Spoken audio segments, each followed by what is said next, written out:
And that result has really opened up the group as far as qualification for the knockout rounds is concerned, heading into the final round of fixtures next week. Had Germany failed to beat Sweden, their fate would have been out of their own hands. But now that they have 3 points on the board, the reigning world champions will almost certainly go through with a victory against South Korea on Wednesday. With 6 points in the bag, Mexico will also go through as group toppers if they avoid defeat at the hands of Sweden, while the Scandinavians can also get to 6 points with a victory and potentially force a three-way tie. In that scenario, goal difference is the first tiebreaker, and if that too is equal, then a head-to-head record will decide who goes through from the group. Matt Holland, what an exhilarating match that was. Not perhaps the highest in terms of quality across the 90 minutes, but bags and bags of drama. Yeah, of course there was a lot riding on the game going into it. The amount of pressure, maybe externally, on Germany after the game against Mexico, and I think Sweden went into it feeling pretty confident after watching that. But to use your words, it was highly exhilarating, even at watching it early hours of the morning. So it was great to see Germany come through. Before we get into the nitty-gritties of the match, do you think it was a fair result, just based on the performance that you saw from both teams? Tough one, really, because you could argue Sweden deserves something. But again, before going into too much detail on the tactical element, they did make some mistakes at the end, which you could probably balance off and say they didn't quite deserve it. But Germany, I thought, played very, very well in the second half.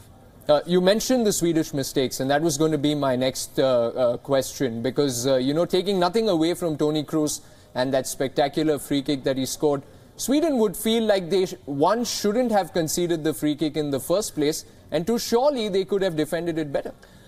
Yeah, I think if you rewind just a few phases of play before that, John Jagetti had a shot, late on from a ridiculous angle. The physical ability that he has, he should have just taken the ball in the corner. He could have protected it, maybe shooting a little bit for glory. A bit selfishly also, may I add, coming on as a substitute. And of course, to concede the free kick at that point in the game, knowing what has been going on with VAR, I think it was a very immature and naive tackle from the forward man to give away a free kick there. But you can't really argue with the quality of Toni Kroos. A rather incredible statistic came up during that match. Of course, Germany are the most consistent force at the World Cups. But they had failed to win at the World Cup from a half-time deficit in 8 previous games going back to 1974. What an incredible time to turn it around. And as we heard Jogi Low say there, the team just never gave up. Well, we spoke for an abundance of time during yesterday's 2 shows, about German mentality, the steeliness that they have, the ability to not panic. They just go about their business, again, without being robotic. They believe in themselves. There's an air of confidence / arrogance where they keep playing and keep playing to the way that they know. I don't think Jogi Low even looked too stressed on the pitch, really. He looked his normal on the sideline. Sorry, he looked his usual self, and Germany didn't look erratic at all to me. Would Sweden feel hard done by with this result?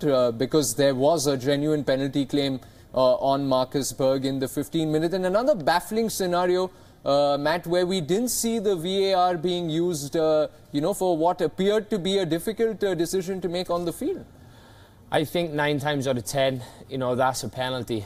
The 1 time out of 10 maybe happened last night, where people are thinking the VAR will come in place, but it's been great for 2 days, isn't it, the VAR? And then, of course, the game yesterday, where it probably should have been used to definitely award that penalty. It wasn't, which brings us back to the question in the beginning, is it ready for it? So, again, that inconsistency is coming for sure with the VAR system. Okay, one final question before I take you to our tactical board. As much as Germany, did well to get the win right at the end, this was far from a vintage German display, wasn't it? They were uncharacteristically shaky at the back, vulnerable to the counter in the first half. It probably played better after Jerome Boateng was sent off in the 83rd minute. Yeah, I think, you know, in the 2 games now, they've been very shaky at the back. I mean, is that complacency from those players, especially at the heart of the back 4, Boateng and Hummels in the first game?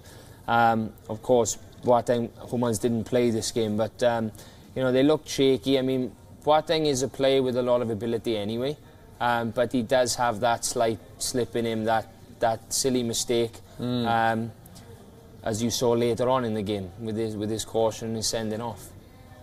Okay, why don't you show us, Maddie, on the tactical board, how it is that Germany managed to turn things around at halftime? Because they introduced Mario Götze, got Julian Draxler out of the team, and it was pretty much one-way traffic for Germany from there. Yeah, well, when we spoke about the team beforehand, we thought that Gomez would come in from the reports in the media, and he didn't. But when we discussed it, we actually thought that Timo Werner would go and play left side if Gomez started. He didn't, but that's what happened in the second half. So Gomez comes in at the top end, Royce comes into the middle a little bit more, and Timo Werner went outside. Now, Sweden didn't really change too much. For example, they still play the 4-4-2. What did definitely happen was that in midfield, both Kroos and Gundogan, who came in, they played behind the forwards, which allowed Germany to circulate the ball into these areas and penetrate, as you can see from these types of positions here. And in addition to that, Timo Werner had a great deal of space towards the second half of the second half, you know, the last 20 minutes, so to speak, whereby he could actually exploit this area. Right. And, you know, of course, that was the flank where Germany seemed to be making most of their attacks. One final question from you, Matt, before we wrap up our conversations on this game. How do the rest of the teams in the draw look at Germany now? You know, because we have seen that they are vulnerable. So would the top teams focus on that aspect of Germany? Or, you know, or are Germany even more dangerous now that they've managed to get such a big result without perhaps playing at their best? I think 2 schools of thought. The first one is that the teams will most definitely look at their vulnerability.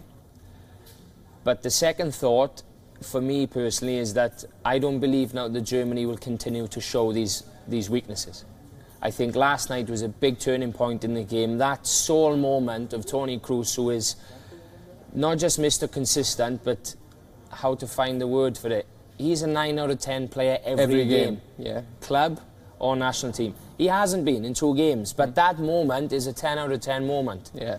At the right time, practically the last kick of the game on a tough angle to whip it, top corner. I think that this will be the moment that spurs Germany on to remove all of the uncertainties in this game and the first game, and then go, right, now we mean business, now we're kicking on. Okay, Matt Holland there predicting that Germany will be a real force now that they've managed to get their first win of the tournament on the board.